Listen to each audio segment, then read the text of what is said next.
This is a quick reply to DeConverted Man's Argument of Knowledge video.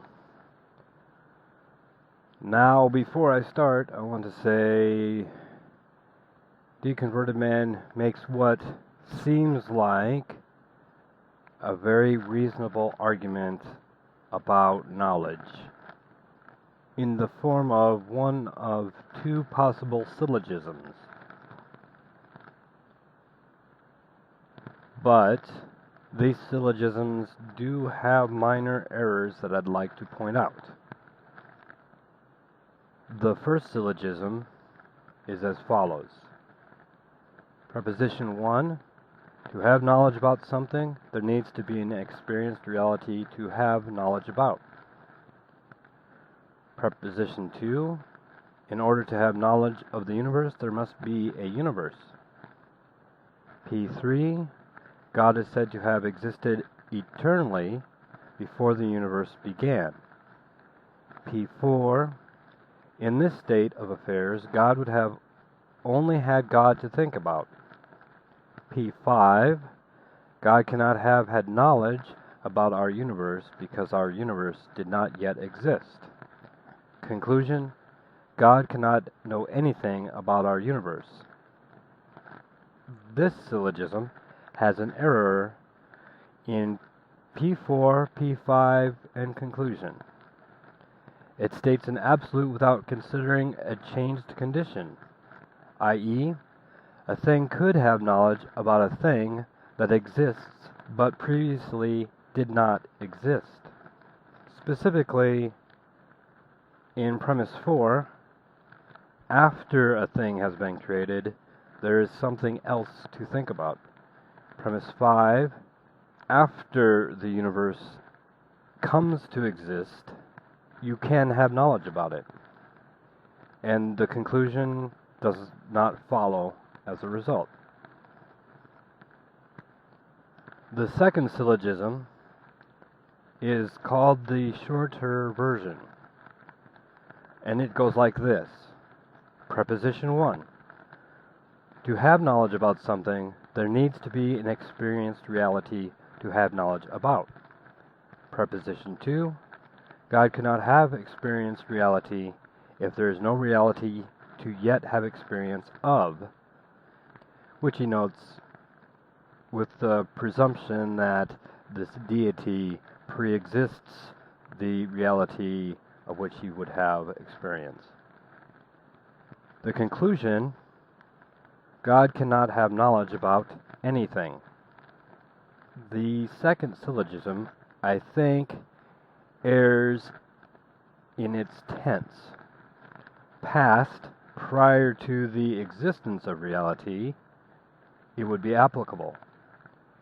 Presently, it is arguably fallacious. The other potential problem is that the conclusion has an absolute result from a finite set of knowledge.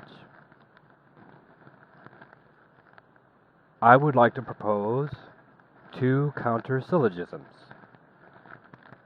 The first being Proposition 1. To have knowledge of external reality, an external reality must be available to experience. Premise 2. God cannot have experienced external reality prior to external reality's existence. Conclusion. Prior to the existence of an external reality, God could have no knowledge of external reality. Syllogism 2. Premise 1. God exists outside of experience and external reality. Premise 2. External reality must be experienced to be known. Conclusion. God could not have the knowledge of experience of external reality. This was hard to correct. Going with the universe, a theist could argue there is more than the universe, and you get a draw. Going with simple reality, you get a draw, because a theist will say what God wants to be real is. So I settled on external reality, defined as any reality outside of the deity, the term's common definition. We have to go with a two-syllogism format, the first directed toward pre-knowledge, which can be argued away with a mental flip of the wrist. The theist might say, of course he couldn't know about external reality before he made it. Then with this acceptance of the first point, we can strike with the second, that the deity still couldn't have knowledge through experience.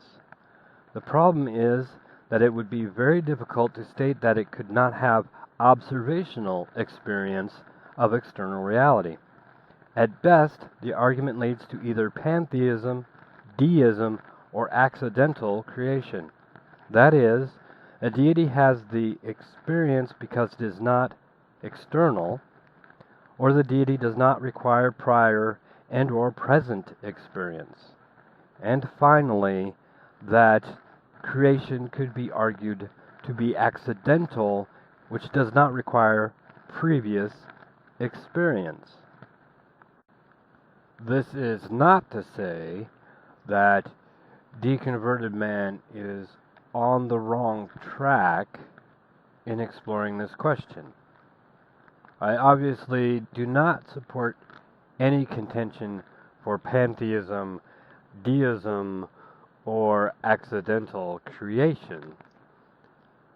But I think the direction that should be taken to discern the error will have to be one not of knowledge, but as has been shown before, ability.